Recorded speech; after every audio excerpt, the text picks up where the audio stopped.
for the Domesticated Gamblers YouTube show on the SCL Sports Central YouTube page. It is Thursday. It is November 6, 2025, and Tito's back, better than ever, Jack, with another edition of Tito's Hot Toilet Takes. I got a hot take to deliver today. But before we get to my hot take, because it's a steamy take, I'll tell you that right now, Jack. You know, everyone's been asking, Tito, where you been? Where you at on the Domesticated Gamblers? I haven't seen you on the Domesticated Gamblers the last several weeks. And, you know, Tito's been busier than a little fucking beaver. I'll tell you that right now, folks. You know, Tito, everyone knows Tito's got 6 kids. I got a full-time job. I coach all these damn sports teams, whether you talk about soccer, whether you talk about volleyball. I got basketball season starting up here in a few short weeks. So soccer and volleyball is wrapping up. But, you know, I got a house to manage, and I got all this stuff going on. So Tito had to take a little bit of a break, and I don't want to hear this nonsense from Mr. Sharp talking about, oh, he's just afraid to go up against Mr. Sharp in the NFL picks. I'll tell you right now, Jake, everyone knows that Tito is not enamored with the NFL after the Rams got you know, they left St. Louis, and St. Louis got fleeced again. What a big wolf that is.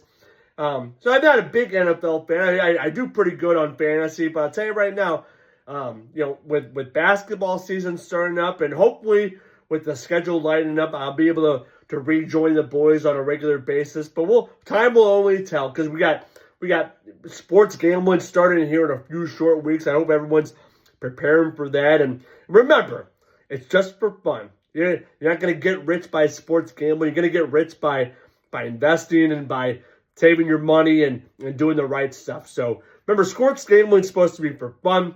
Don't try to take it too seriously. But you got to listen to Mr. Sharp and Easy E, because those guys will lead you right into a profitable season. I'll tell you that right now, Jack. But, you know, I digress, because the reason for my hot take today, and everyone knows how big of a sports fan Tito is when it comes to local sports. And these fucking frauds, these St. Louis Blues, that got me all fired up. And I got to tell you right now, I was watching the game last night, and, you know, watching the game, I'm like, oh, this is a terrible start to the game. I mean, there was one point where I think the Washington Capitals had the puck in the Blues zone for over 3 minutes. You had guys out there on the ice. I mean, 3 minutes is a minute is a long-ass time for a player to be on the ice, but 3 minutes, my goodness. Colin Breaker was out there. It looked like for a half hour. This guy was dragging his ass around. I mean, my goodness, what a big whoop that was. I was not optimistic after watching what transpired in the first period, but my, oh my. The fact of the matter is when Jordan Binnington gives up that weak-ass fucking goal to Alexander Ovechkin for goal number 900, what a big whoop that was. Not the fact that Ovi scored the 900th goal. That guy's an absolute rock star of a goal scorer. That guy's legit. But the fact that you have Jordan Binnington give up a weak-ass goal like that and then try to fucking hide the puck. I mean, what are you doing, Benner? How about you stop jacking around, and how about you actually just stop the puck? It made me instantly think, with all the nonsense going on in the NBA with betting and gambling and poker and all that nonsense, it made me instantly think, did Binnington put a bet where he was going to give up a goal to fucking Alexander Ovechkin, and that's why he took the puck? I mean, I don't even know why he took the puck. So, again, I like Benner, and I like the fact that he's able to be a little bit quirky from time to time. But this is when, you know, I like that when you stop the fucking puck.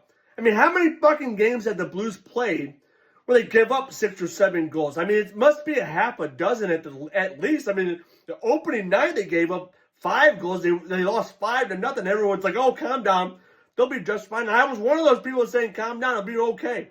Everyone talking about how the Blues have the greatest goaltender duo in the NHL with Joel Hofer and Jordan Binnington. That looks like an absolute dumpster fire. I'll tell you that right now. These guys can't stop the bride side of a barn. I'll tell you that right now. They can't stop the biscuit. The biscuit always goes in the basket when they're defending the net. I'll tell you that right now. And then to make matters even worse, you have our top goal scorer, Jake Neighbors, who actually shows some actually shows some a little bit of grit. And you have him go down to an injury, and then you have to rely on the likes of Jordan Kyrou and Pavel Buchnevich, 2 absolute frauds. They are absolute frauds. You see these guys on the ice? I don't. They are invisible at different points of the game, and it makes me fucking sick to my stomach. I'll tell you that right now. You give these guys huge contracts, And then you give them no trade clauses so you can't move their assholes. And what happens when they don't start performing? You have absolute anarchy going on where the Blues leak goals left and right. They don't score any fucking goals. And then you have the fans who pay 50 fucking bucks to have upper deck seats. I remember when I was in high school, $50 seats would get you right on the fucking glass. But no, not today. I took my daughter to a game a few weeks ago. 50 bucks. I was in the second to last row in the upper deck. What a big whoop. I don't know what we're doing, St. Louis Blues. I mean, I understand it's a business. You got to make money. But this is an absolute dumpster fire, folks. And I am so tired of after every loss where you get fucking killed. You lose 8 or 9 to nothing. And all you hear from Monty and all you hear from the captain Shenner is, we didn't start on time.